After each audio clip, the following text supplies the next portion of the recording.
He also, during his healing ministries, he used the materials from the earth to heal people. If you read John's Gospel, chapter 9.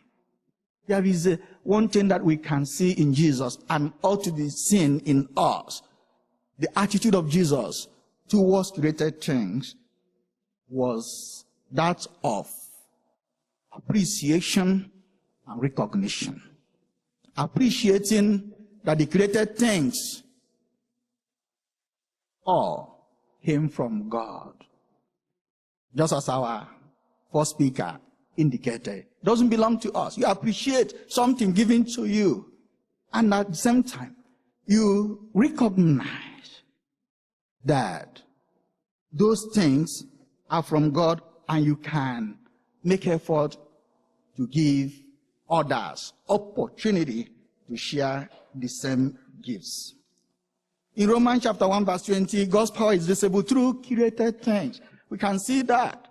We Christians in our own Christian spirituality, we see the greatness of our God made manifest in the things around us. The Saint Ignatius of Loyola, contemplating the things around him, he will always say, ad maioriam Deum gloriam, to the greater glory of God. And we know, of course, St. Francis, who the Pope drew a lot of inspiration from in this encyclical, he was able to fall in love with the created things, knowing that they came from God. And we can therefore see not only in the person of Jesus and his ministry, but also in the life of the church, in the social teachings of the church. For example, the Holy Father, Pope St. John Paul II, in his message for the 1990 World Day of Peace, observed, Christians ought to realize that their responsibility within creation and their duty towards nature and the Creator are essentially part of their faith. So when we do not care for the created things, the earth, then our faith may be running very dry. But this responsibility of caring for the earth, our common home, has been also neglected by some people because of some negative interpretation of the seemingly ontological powers granted to men and women in the book of Genesis chapter 1 verse 28. And God blessed them, and God said to them, be fruitful and multiply, and fill the earth and subdue it, and have dominion over the fish of the sea and over the birds of the earth.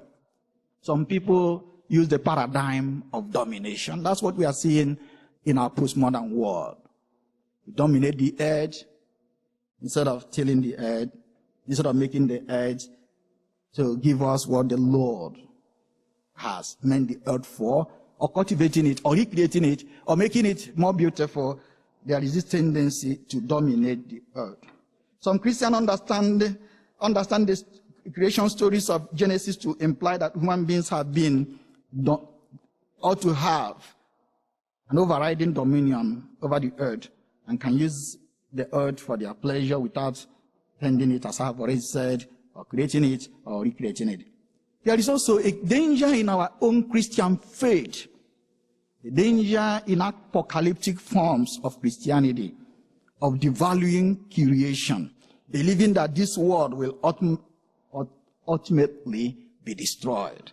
Some fundamentalist interpretation of some biblical texts are also dangerous in this regard. For example, in 1 John chapter 2 verse 18, where it is said everything is passing away. Therefore, there is no need to care for my home, there is no need to care for my garden, there is no need to care for anything.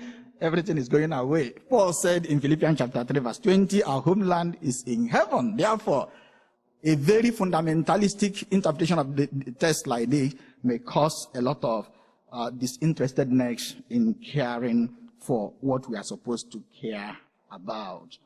And also, if you read James 4:4, where it was said, friendship of the world is enmity with God. Those can be very inimical in our understanding of the gift that God has given to us, or the gift that God has given to us. Rise of individualism in Christianity has strengthened our understanding of our own interdependence, not only socially and culturally, but also with the natural world. People tend to pay attention to what makes them feel good, hic et nunc, here and now. It is on this note that Pope Francis inaugurates his integral ecology, which is a key to understand the entire document. Integral ecology. There is an inseparable bond between the concern for nature, justice for the poor, commitment to society, and interior peace. Therefore, at the heart of this concept of integral ecology is a vision of social justice that expounds the rights of the marginalized who are victimized both economically and environmentally. When we fail to care for the environment, we fail to care for the poor and the marginalized. The cry of the earth is the cry of the poor. El grito de la tierra es el grito de los pobres. A call to be genuinely human. When we are most authentically human, we are not masters, consumers, and ruthless exploiters. Rather, we speak the language of love and friendship with creation. And we can see some of a very important appreciation of this particular document, that it is not only Pope Francis who has said this, but rather, as I have already indicated, in the tradition of the church, in the social teaching of the church from Rerum Novarum of 1891, Leo XIII, till when our very lovely Pope gave us Laudato Si last year, we can see that the church really promotes the environment. Remember very well that even in the quotation already cited of Pope John Paul II, he said, today the ecological crisis has assumed such proportion as to be the responsibility of everyone. Benedict XVI World Day of Peace message was entitled, If You Want Peace, Protect Creation. In 1991, the USCCB issued Reviewing the Earth, which builds on these same themes.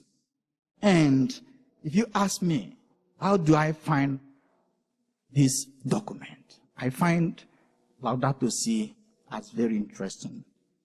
The language is very simple. The style of writing is very understandable. People can fall in love with Laudato Si. He who wrote Laudato Si is the same person who wrote Evangelium Gaudium, because you will see how the flavor the Pope showed in the apostolic exhortation Evangelium Gaudium is reflected in this beautiful document, Laudato Si. And the Holy Father used a methodology in writing this encyclical that we encounter as a classical methodology in Catholic social teaching, seen in Mater et Magistra, the document written by encyclical of Pope John the 23rd in 1963 in number 236, See, Judge, and Art. And also the place of the feminine in this document. The place of the feminine. He started in number 1, quoting St. Francis of Assisi, the saint of the 13th century, by calling the earth mother and sister. And that can be welcomed by my very African brothers. The earth is regarded as mother. Mother Earth. In Africa, mothers are revered. Mothers are welcomed. We call them Nneka in one of the classical literature or books written by Chinua Achebe, Things Fall Apart. Nne, mother, is a sign of fruitfulness. Is a sign of protection. If you commit a crime, because there in Africa, you marry and you leave your father's house and your mother's house. Not the man leaving. The woman ought to leave the papa and the mama to go to the husband. If a child